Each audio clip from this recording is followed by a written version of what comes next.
G'day, g'day, g'day. It's Mathematical Cam or Keith Malumbi. Remember, it's initials, not a title.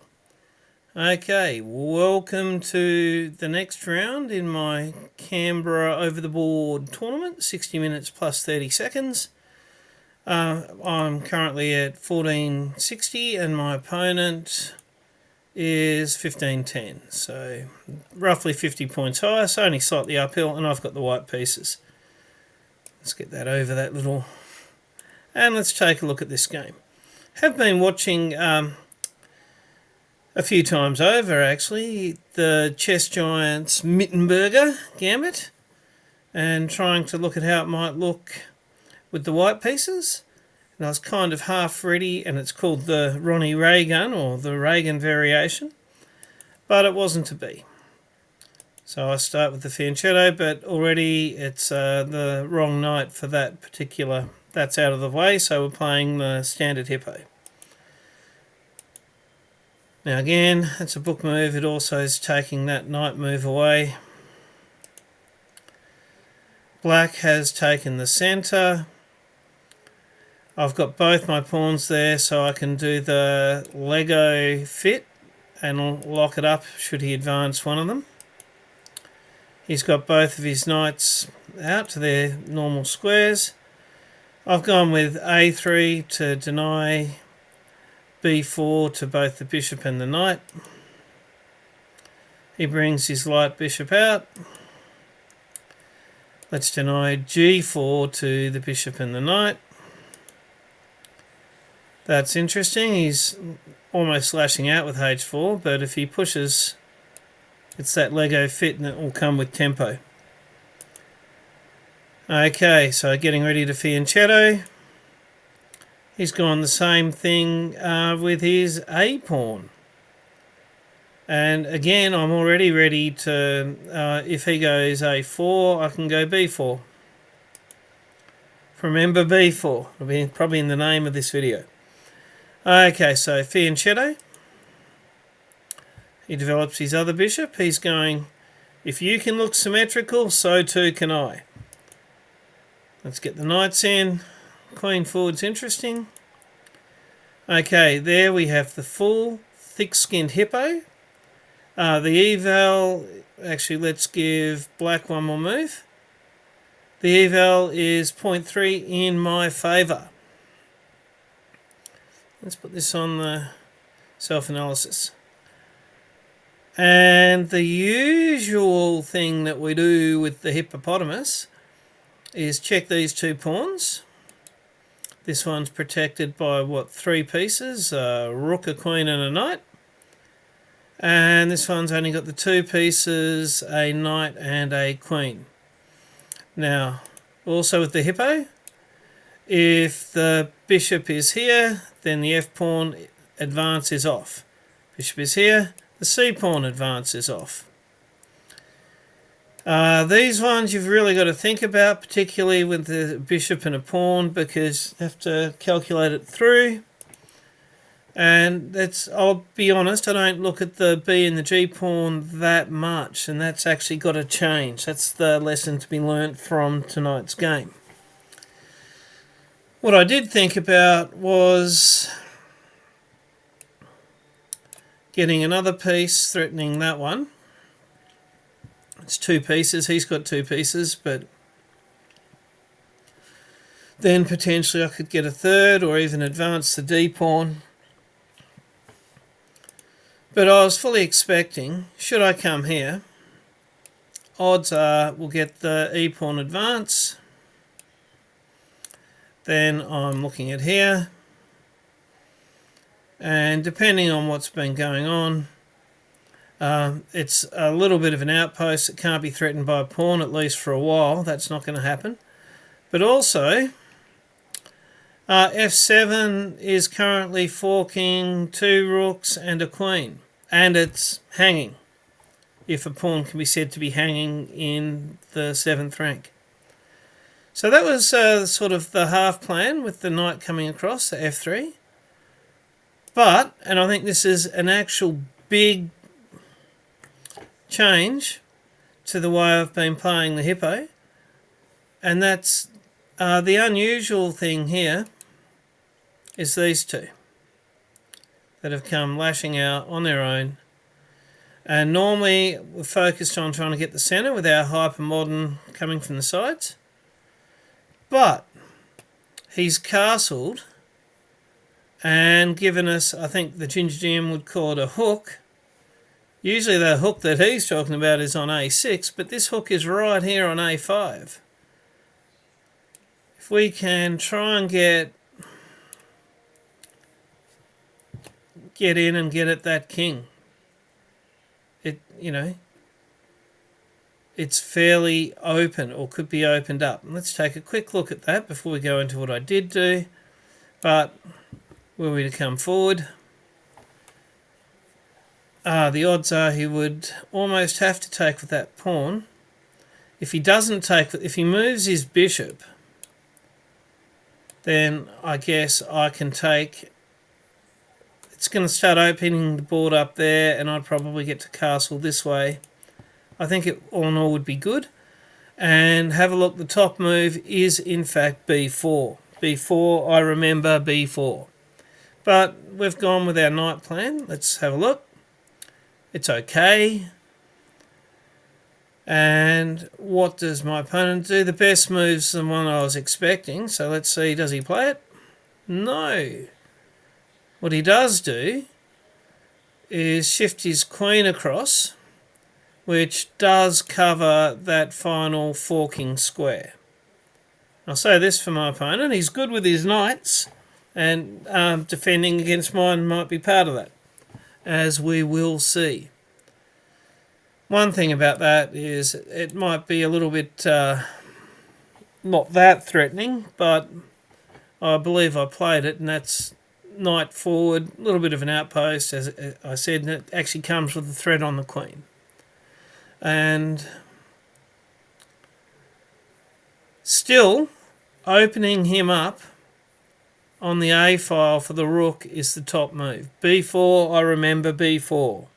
Probably the title of this video. Okay. Knight to h4 is probably a much more realistic threat, and it's a threat to a bishop that I'd like to get rid of. Can't come here, or here, or here, or here. Wouldn't be able to go there. It'd drive that bishop all the way back to h7. Whereas, and getting rid of the current battery, making castling kingside that much more friendly. But we didn't do that. We went to the slightly dodgy threat on the queen.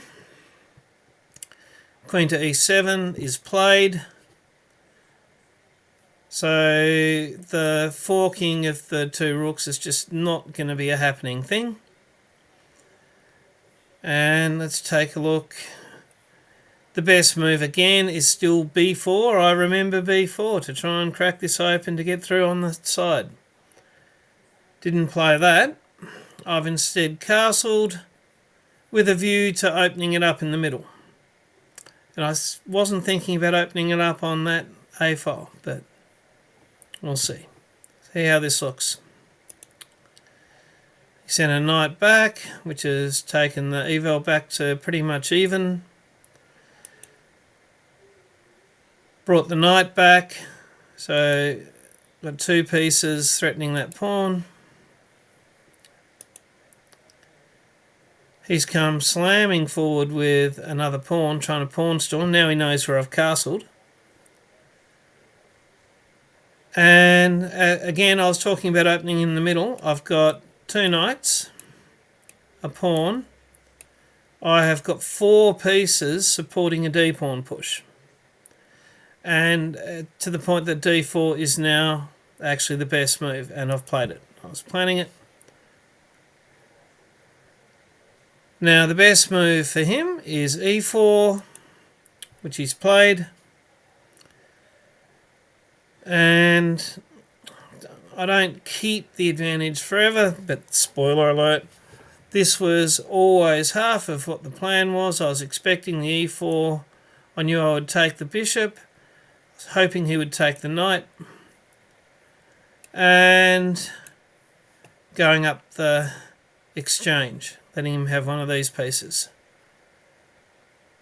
Now, what is kind of interesting here is computer says going up the exchange is bad, about minus 0.4. Part of that might be if I did go up the exchange, he might be able to trap my bishop in there with a pawn move forward and then moving his knight and then taking the bishop. Didn't really think too much about that at the time. Bishop takes f3, does get rid of one of the pawns that's in my king's face, keeps the bishop one of the defenders of the king, one of the strong defenders of my king. Lesson to be learnt there. If I did take f3, then I would still have, at that point in time, 8 pawns. My opponent would have 7. My extra pawn would be a central pawn. And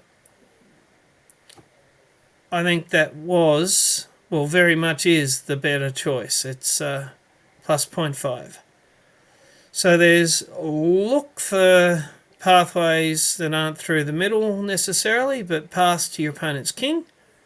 So I should have opened that up much earlier on the A file by playing b4. And right here, right now, don't let your eyes light up and go up the exchange, and it's not necessarily the best move. King safety, better piece, great defender of the king. He should be taking f3, so pass to the enemy king and king safety, valuable pieces near king. Can be more important than going up the exchange. But I played it. He took, and it's called a great move because, yeah, that was a very valuable piece. Now, look at the board right now, boys and girls. People who are watching my video. I think my king is a damn sight safer if I do what you can see on the board and move that rook and not take that pawn. If I take that pawn, the queen can infiltrate with check, or the bishop could, probably the queen. Really not good. But his pawn can be a pretty useful defender of my king if I just keep it there and move my rook. It's degrees of badness here, but rook to e1's minus 0.3, so it's still a pretty even game. And king takes g2 is minus 1.3. It's by taking a point of material, it's a whole point worse, not better. So it's really showing you that's letting the attack in. So if the pawn gets in close, if we're looking for a third lesson in this game, it's potentially using your opponent's pieces as cover. And thinking about it, playing the Iron English, that's happened against me. People have protected their king with my pawns. Let's move along. I played the wrong move, took the pawn. Queen infiltrates with check. Now the best move, I was still worried about getting that bishop back. And I did think and I got the best move here, that if I played the f-pawn forward, I was thinking he's going to take me there, and I can bring the bishop in to threaten the queen, and the bishop's protected by the knight and the queen, and just get the bishop back out of dodge. And look at the eval, it's actually 2.4 at the moment after that move. It was a good move. Now, he took it. Funnily enough, bishop to d4 achieves some of the things I was saying, so it's not bad. It puts me at plus 1.4, so the game's back in my favour here. But if you think about it, and this is another lesson here, I was worried about getting my bishop out of h8. Who thinks of h8 as a good outpost for their bishop when you're the white. But it's actually not bad. For him to be able to threaten my bishop with his rook, he's got to move this knight. Where can that knight go? The pawn will get it. The bishop and the bishop. The bishop will just take the knight if the knight tries to move to let the rook go. And so that bishop's actually doing a good job controlling that knight at the moment. So in many ways, I really shouldn't have been trying so hard to move that bishop. Can use the bishop's ability to play the very best move, which is knight to here. Bishop and queen are protecting it. And with the knight there, it's protecting that pawn, and it's threatening the bishop that I want to get rid of. So I can definitely see that knight d4 is a superior move, but I did play it's okay. It gets a red question mark, not as good. The queen goes back.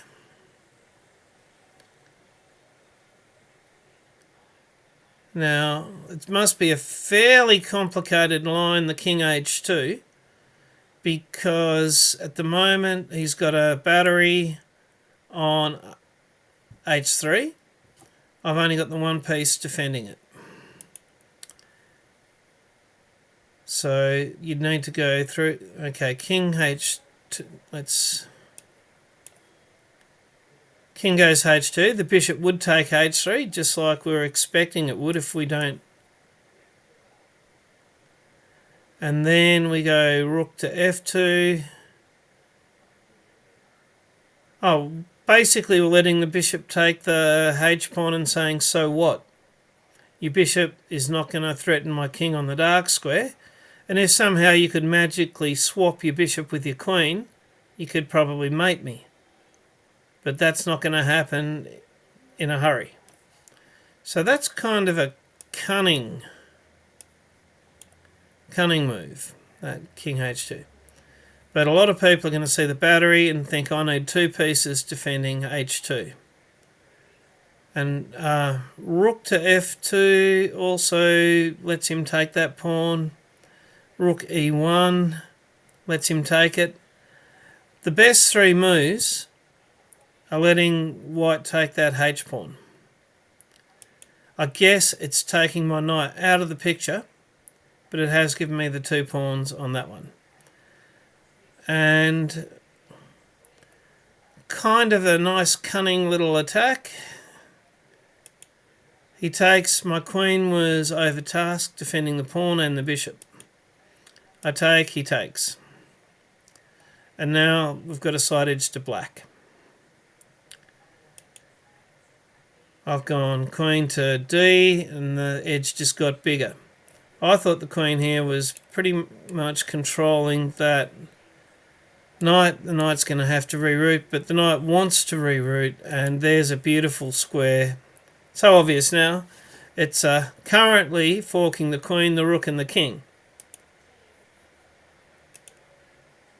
He's headed for it. It's so funny, I thought very hard about bringing my queen to face his queen. Because having been up the exchange, if I can get rid of a few things.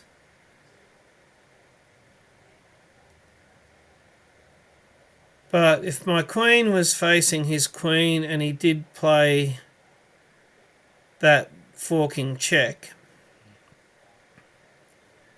I could move the king across and he could take the rook with his knight. I'd take that back and I'd no longer be up the exchange. So it's really, he'd get the exchange back there. But worse than putting the queen there is allowing him to fork the king and the queen. Next lesson. I should, for the kids at the school where I teach, run the chess club, this game's a ripper with I think 4 or 5 lessons to take from it.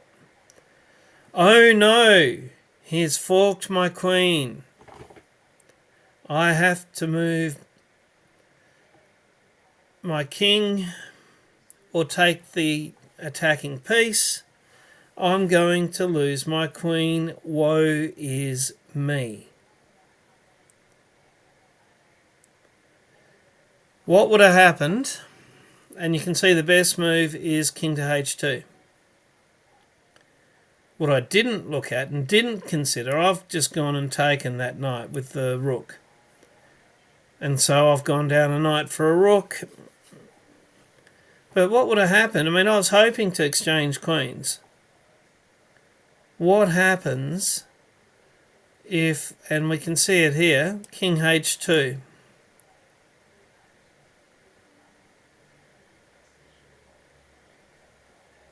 Knight g7. That's an interesting move for him to play after that, when he could have taken the queen. Have to look into that one a bit more. But the one point that what I was trying to get at that I missed is, if I just move the king and don't take the knight, if the knight takes the queen, I can take the queen with the rook. He will probably take my rook, and I'll take his knight. And I'll be left with a rook and a knight, and he'll be left with a rook and a knight, and the game would actually be relatively even there. But let's look at what did happen. Go down the exchange there. The queen's still in the king's face. Would have been better off getting rid of the queens with that, what we were just looking at then. The b pawn's in a bit of danger. b4, I remember b4, got to be the title. That was what the computer wanted. But I've protected the pawn, the queen there. Okay, he's starting to organise an attack. I've now got a little bit of a threat on the d pawn.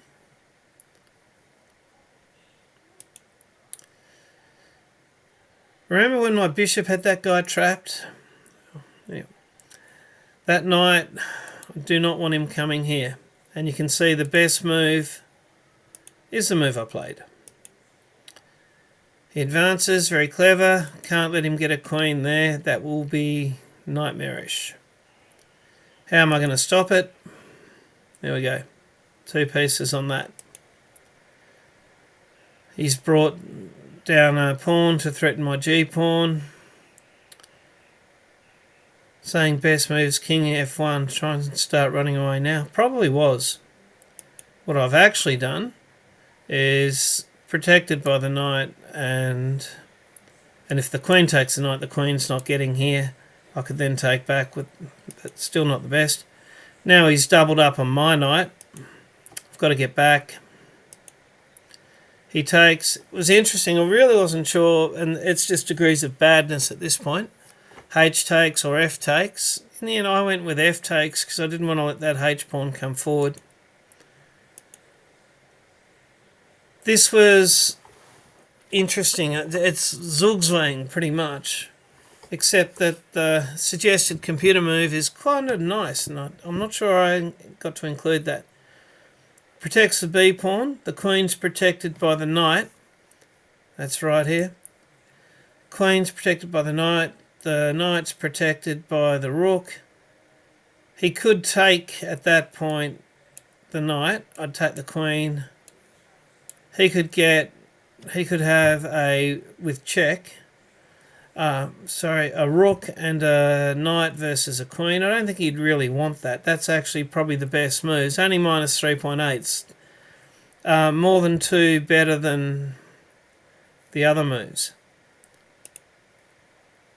I tried to sow a little bit of craziness by thinking, if he takes the knight, I'll take the queen. He'll take my queen. Move here. And looking at, doing some damage with this rook and try and swap off the last pair of rooks and having a king versus a king and pawns versus a king pawns and a knight. So I knew things weren't going that well, but he didn't take the piece. He's instead threatened to come in quite beautifully there where my own knight's in the way. Block it, take it. That was a nice move. It wasn't the preferred move. Oh, running now with the king. Probably would be better, but again, we're looking at M12, M11 and minus 14. It's all the choices aren't good. And I let him mate me. But so, in terms of strategic playing of the hippo opening, we had very early in the piece quite a lot of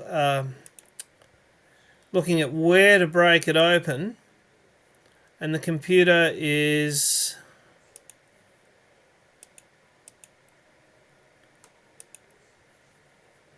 very much on, if you can see a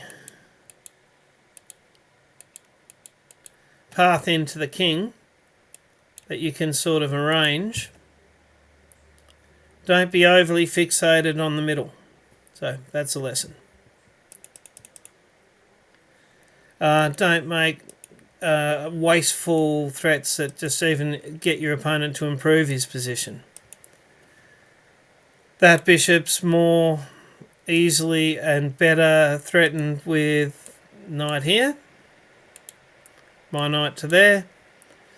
Has to go all the way back there. It's not even thinking about being part of a battery that's attacking my king back there. So look at your opponent's best pieces and how to threaten them. So that's definitely the second lesson. Now here, that bishop's one of my best defenders. So even though that was pretty good, and I'm up 0.5, and I've got the exchange on offer, let's just take a free pawn, keep my good defender of the king, and he's still got to deal with that afterwards. I mean, obviously he'll just shift his rook, but don't let the eyes light up when you see a going up the exchange. It's not necessarily the best possible thing.